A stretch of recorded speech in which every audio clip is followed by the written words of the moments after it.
يا أيها الذين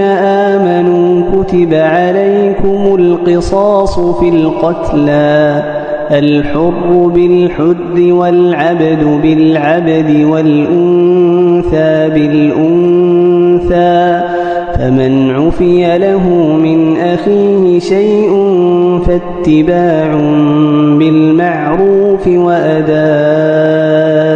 إليه بإحسان ذلك تخفيف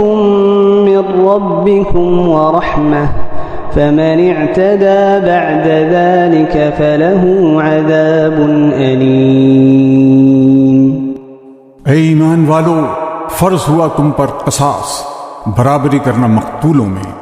आज़ाद के बदले आज़ाद और ग़ुलाम के बदले ग़ुलाम और औरत के बदले औरत। फिर जिसको माफ़ किया जाए उसके भाई की